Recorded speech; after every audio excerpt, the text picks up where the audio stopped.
معلوم ہے کہ شیطان نے اللہ سے کیا مانگا تھا۔ اس نے کہا تھا اے اللہ مجھے قیامت تک کی مہلت دے، میں تیرے بندوں کو گمراہ کروں گا،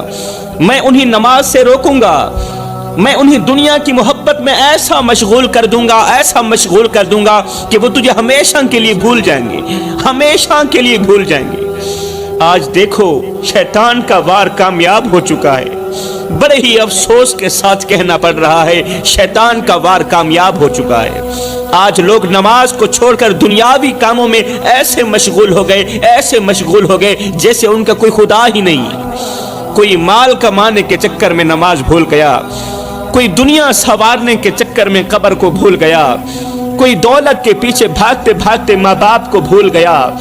کوئی عیش و عشرت میں گم ہو کر آخرت کو بھول گیا، اور کوئی زندگی کی دوڑ میں ایسا مگن ہوا کہ موت کے فرشتے کی قدموں کی آہٹ تک نہ سن سکا۔ جب آنکھیں بند ہوں گی، جب ہاتھ خالی ہوں گے، جب زبان گنگی ہو جائے گی، جب کفن میں لپٹے بے بس پڑے ہوں گے، تب جا کر پتہ چلے گا کہ یہ مال، یہ دنیا، یہ عیش و عشرت سب دھوکا تھا، سب فریب تھا۔ اصل کامیابی تو وہی تھی جسے ہم نے اپنے ہاتھوں سے کھو دیا تھا۔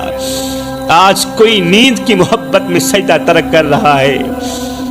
کوئی کھیل کود میں ایسا مشغول ہے کہ اسے نماز کی فکر ہی نہیں رہی۔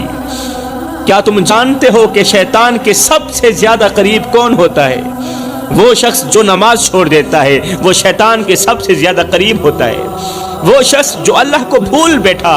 جو دنیا کی رنگینیوں میں ایسا کھویا کہ رب کے سجدے بھی بھول گیا، جو اپنی خواہشوں کے پیچھے ایسا بھاگا کہ اپنے پیدا کرنے والے رب کو بھی پیچھے چھوڑ دیا۔ کیا یہ وہی انسان نہیں جسے اللہ نے اشرف المخلوقات بنایا، جسے زمین پر اپنا خلیفہ بنایا؟ لیکن آج وہی انسان اللہ کو چھوڑ کر شیطان کے جال میں پھنس چکا ہے۔ آپ کو پتا ہے کہ شیطان کو خوشی کب ہوتی ہے؟ شیطان کب ہنستا ہے، کب خوش ہوتا ہے؟ شیطان کو خوشی تب ہوتی ہے جب کوئی بندہ کہتا ہے کہ بس 5 منٹ اور، بس 2 منٹ اور، جب کوئی بندہ کہتا ہے نا کہ بس 5 منٹ اور، جب کوئی بندہ دنیا کے کاموں میں ایسا الجھتا ہے کہ مسجد کی طرف دیکھنے کا وقت بھی نہیں ملتا، دنیا کے کاموں میں اس طرح مصروف ہوتا ہے کہ اللہ کے حضور جھکنے کا بھی وقت نہیں ملتا ہے، جب کوئی بندہ حرام میں لت پت ہو کر توبہ کے دروازے اپنے ہاتھوں سے بند کر دیتا ہے نا، تب شیطان بہت زیادہ خوش ہوتا ہے۔ یاد رکھو میرے بھائیوں، شیطان کا سب سے بڑا مقصد یہی ہے کہ تمہیں اللہ سے دور کر دے، تمہیں سجدوں سے ہٹا کر دنیا میں غرق کر دے، تمہیں اتنا الجھا دے کہ تمہیں اپنی موت بھی یاد نہ رہے، تمہیں دنیا میں اتنا مشغول کر دے کہ قبر میں اترنے کا خیال بھی نہ آئے تمہیں۔ لیکن اے غافل انسان، ابھی وقت ہے، پلٹ آ، اللہ کی رحمت تیری منتظر ہے۔ تیرے گناہ چاہے پہاڑوں سے بھی بڑے کیوں نہ ہوں، اگر آج رو کر تڑپ کر اللہ سے معافی مانگ لے تو وہ اللہ معاف کر دے گا، اللہ معاف کر دے گا۔ لیکن اگر تم نے اسی غفلت میں زندگی گزار دی، اسی اندھیرے میں اگر تو نے اپنی زندگی برباد کر دی، تو یاد رکھ قبر میں تنہا ہوگے، نہ دولت ساتھ جائے گی، نہ عہدے، نہ شہرت، نہ دوست، نہ رشتہ دار۔ وہاں اگر کوئی چیز تمہارے ساتھ ہوگی تو وہ تمہارے وہی اعمال ہوں گے جنہیں آج تم نے ٹھکرا دیا، وہی برے اعمال ہوں گے۔ صاحب، نہ کفن میں جیب ہے، نہ قبر میں الماری ہے، اور کمال کی بات تو یہ ہے کہ موت کا فرشتہ رشوت بھی نہیں لیتا۔ کہتے ہیں کہ ایک نیک شخص تھا، اللہ والا تھا، متقی پرہیزگار تھا، جس نے پوری زندگی عبادت میں گزاری، اس کا دل مسجد میں لگتا، راتوں کو جاگ کر عبادت کرتا، ہر وقت اس کی زبان پر اللہ کا ذکر رہتا، لوگ اسے ولی اللہ سمجھتے تھے، اس کے کردار کی مثالیں دیتے تھے، اس سے نصیحتیں لیتے تھے، اور اس کے قریب بیٹھ کر دلوں کا سکون پاتے تھے لوگ۔ لیکن وہ نیک شخص جب مرا تو قبر میں ایک ہولناک منظر اس کا انتظار کر رہا تھا۔ جب وہ مرا، فرشتے اس کے پاس آئے، فرشتوں نے سوال کیے، لیکن جیسے ہی اعمال کا وزن کیا گیا، ترازو جھکنے کے بجائے ہلکا ہو گیا،